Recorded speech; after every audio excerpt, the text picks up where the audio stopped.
wide array of content that can be there. Could be educational content, could be news content, could be just high impact content that the locals are consuming, and that's what I think I justify as or consider hyperlocal. The other one could just be a niche kind of thing, so there could be very many different quote unquote hyperlocal pieces of content or variables that can be targeted towards specific people. Could be a specific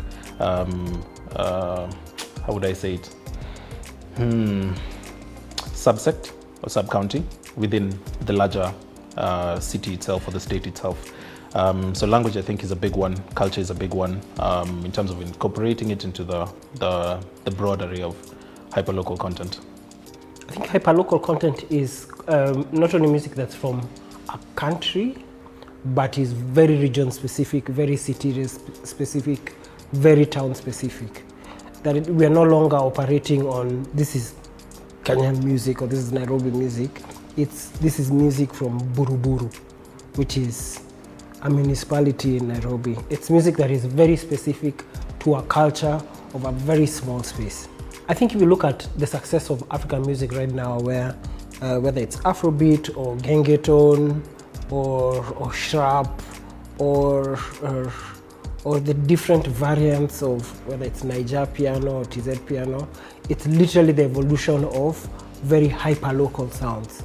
It's fan bases in specific places across the continent, growing their music so much that it spreads to other parts of the continent, which really is how music is meant to be.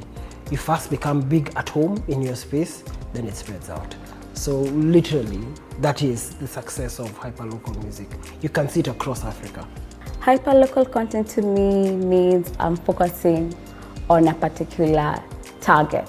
Like you have a particular target in mind, a particular region or group of consumers that you feel have relations or are relevant to the content that you have for them. As I've mentioned, it has the significance of empowering new creators because now they are sure there's market, because previously we only listened to, if you grew up in the 90s, hip hop, international American music most of the time.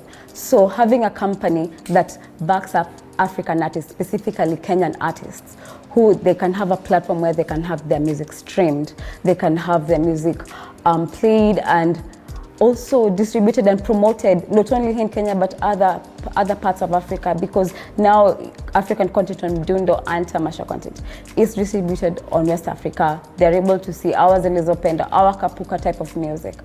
And yeah, so it creates that, and also cultural appreciation, that we appreciate what has been done here. Yes, and growth for more. Hyperlocal content in Dundo's context is music and audio content in general that caters to a niche hyperlocal audience. It is music in the different languages that are in the countries we're in and in the territories we're in. In Kenya, that could be Kalenjin music, Kamba music. Also religious content to some extent. If it's Islamic content or Christian content, that is to some extent considered hyperlocal, especially if it's not in our key languages, being English. Even Swahili, for some reason, is not, in most parts of Africa, and East Africa, is not considered hyperlocal. It binds us all together. It speaks to a grander, bigger audience. So hyperlocal caters, in summary, to a small niche audience, vernacular content. In Nigeria, we have Hausa content, which is from the northern Nigeria. I know even then it's quite big across different cities. Like I said, in Kenya, it's Kalenjin music, it's Kikuyu music. In Tanzania, unfortunately, I don't know the tribes of Tanzania, but I know there's Kaswida, there's others, yes. So it really speaks to that small niche audience within the market. It doesn't really go beyond our borders outside of the different countries we're in, Kenya, Tanzania, Uganda, Nigeria, and Ghana. So it speaks to a smaller audience in that way. The rationale behind chasing hyperlocal content from Dundo speaks to whom Dundo is as a service.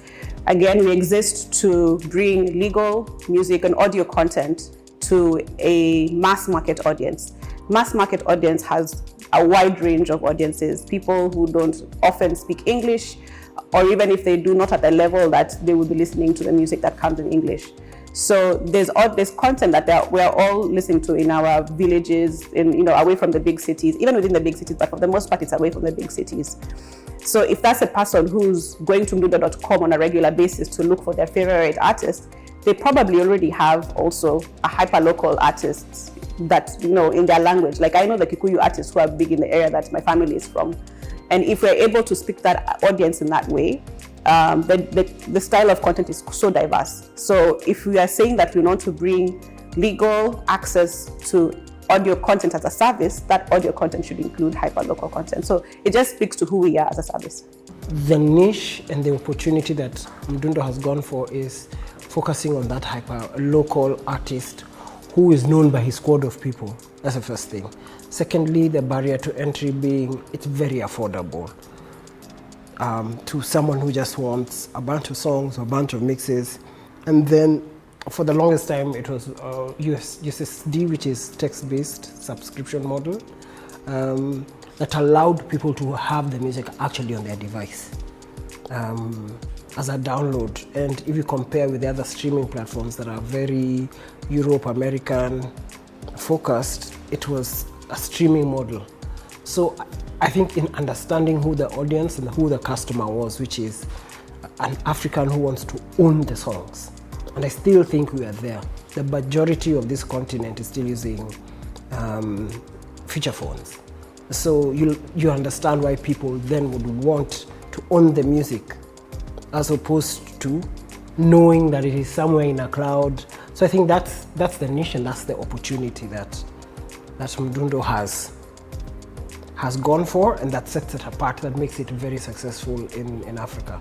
Mdundo promotes hyperlocal content pretty much almost the same way we promote all the other mainstream content we have on the platform. But obviously you're speaking to a more niche audience, and the audience that likes the hyperlocal content. So we have a vast majority of DJs who we work with in the different markets who are able to curate mixes catered to those different audiences in the ground. So when you're going to Mdundo and you want a Kaswida mix, you can download that, and your bandwidth is not eaten too much. Mdundo ships at low bandwidth so that you can take care of your bundles. Also, storage on the phone is a problem. So that's one way. We also work with different blogs and different media houses across the different regions who, if they carry this content, can also drive audiences towards Mdundo for that. The last way we work with the hyperlocal content is in the different markets we're in. So for instance, in Tanzania is Vodacom, in Kenya is Safaricom, in Nigeria we have MTN and Airtel, Ghana as well, MTN. Within those countries, a lot of the telcos, the package we have, the DJ Mix package we have for them, are also interested in reaching audiences within the hyperlocal audience. So some of those DJ mixes are available on the telco DJ Mix tier that we have as a service.